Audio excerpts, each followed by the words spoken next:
Hello and welcome to the Dailies.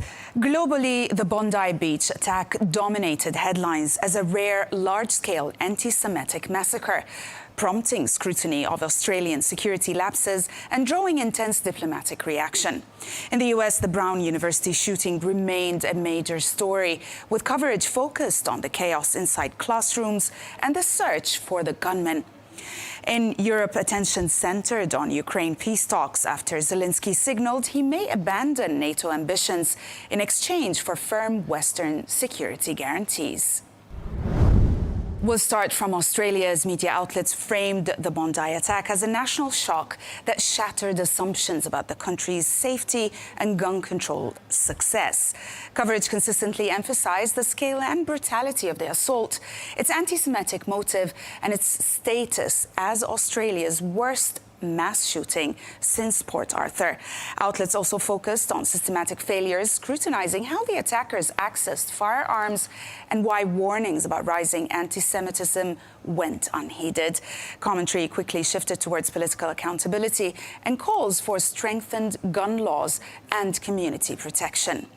The Sydney Morning Herald provides a detailed cinematic reconstruction of the Bondi attack, weaving eyewitness accounts with precise geography to trace the gunman's path from their parked hatchback to the footbridge and finally into Archer Park.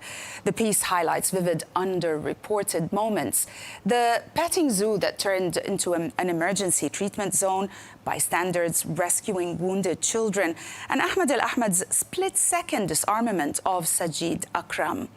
It offers also a moment-by-moment view that reveals how the massacre unfolded in real time.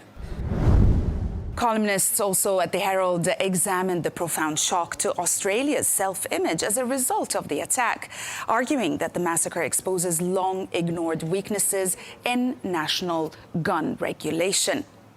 Jacqueline Maley highlighted little-known details like past failures of the NSW firearms registry, parallels to John Edwards' case, and the troubling fact that alleged shooter Naveed Akram's father legally owned 6 high-powered firearms despite security concerns.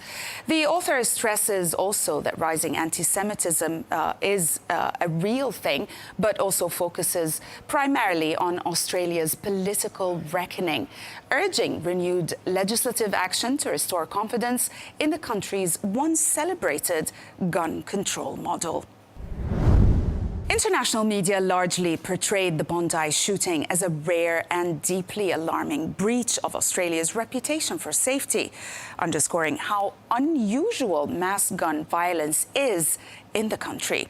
Coverage highlighted the attack's anti-Semitic targeting and its scale, often linking it to the broader global spike in anti-Jewish violence since October 7th.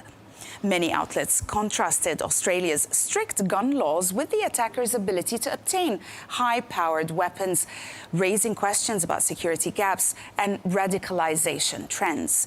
The New York Times also offers a detailed forensic reconstruction of the attack using verified video as well as maps and witness accounts to charter, or at least chart, the gunman's movements with unusual precision.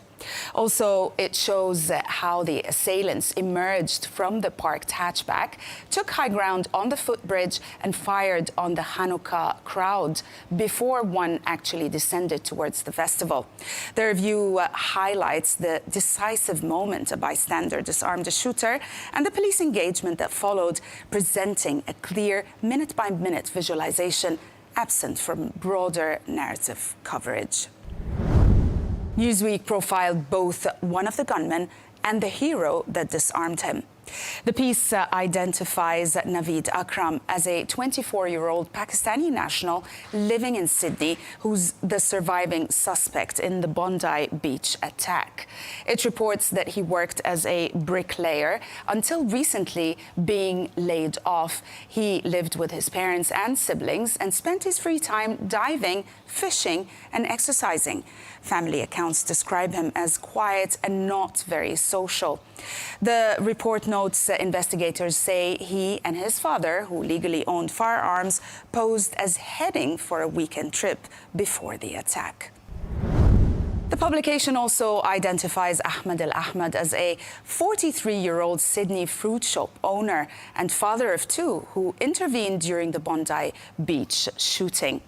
The piece details how he approached one gunman from behind, as we also in the videos, wrestled away the firearm and was also shot twice by the second attacker.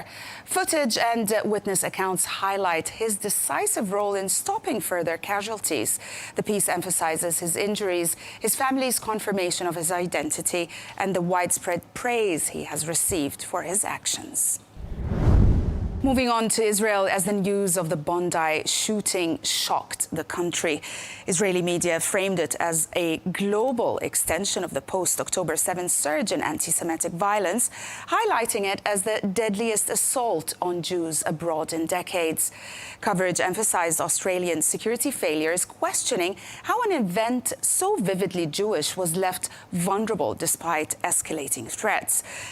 Outlets focused heavily also on Iranian or proxy involvement, reflecting Israeli intelligence warnings, while political commentary portrayed the massacre as proof that diaspora Jews or Jewish communities face unprecedented danger without stronger international counter-terror measures. The Times of Israel highlights unprecedented Israeli and Australian reactions to the Bondi Beach massacre, noting that Israeli leaders blamed Canberra for failing to curb rising anti-Semitism, with Netanyahu also accusing Australia's policies of enabling Jewish hatred and urging stronger action. The report also notes that Australian Prime Minister condemned the attack as terrorism and vowed to eradicate anti-Semitism nationwide. The piece underscores Israeli Foreign Minister Gideon Saar's warnings as well that Australia must come to its senses, and includes also first-hand accounts of Israeli victims who described the scene as an October 7-like bloodbath.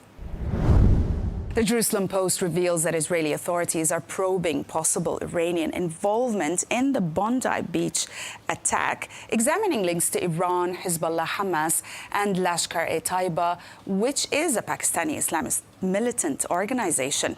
That organization is best known for carrying out major terrorist attacks, most notably the 2008 Mumbai attacks that killed 166 people, including foreign nationals. The piece highlights a senior U.S. official's statement that an Iran-ordered attack would justify Israeli retaliation. It situates the investigation within prior Iranian-directed anti-Semitic attacks in Australia, recently confirmed by Canberra. American media also focused on Brown University shooting, portraying it as a rare but deeply unsettling breach of safety at an elite campus, emphasizing the shock of violence in a setting associated usually with privilege and academic rigor.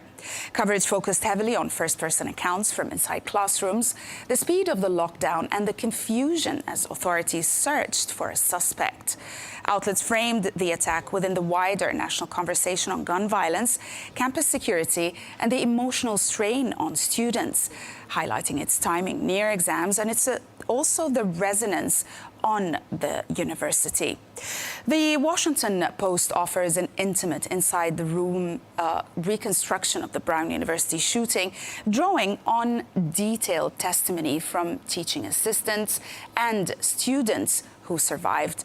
The report uniquely captures the moment the gunman burst into the lecture hall, the panic that followed, and also the TA's calm effort to comfort a wounded student while shielding others.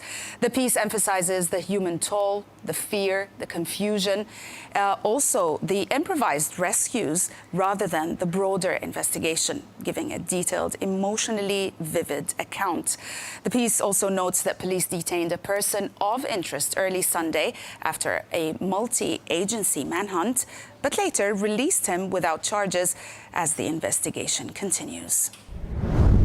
In an exclusive, the Wall Street Journal reveals that President Trump is uncertain over whether his economic agenda will bolster Republicans in the 2026 midterms, while highlighting also major investments, tariff leverage, and regulatory rollbacks. The piece underscores a disconnect between Trump's optimism and voters' persistent economic anxieties. It actually and effectively situates his comments within historic midterm trends and current inflation pressures, portraying a president confident in his policies, yet unsure of their political impact. And we'll end in Europe as the Ukraine war and the negotiations to end it continue to draw attention. The Times reported that President Volodymyr Zelensky is prepared to abandon Ukraine's long-held goal of joining NATO if the West provides binding security guarantees strong enough to deter future Russian aggression. The report recounts how, speaking ahead of high-level talks in Berlin, Zelensky framed this shift as a significant Ukrainian compromise amid U.S. pressure for territorial concessions in peace negotiations.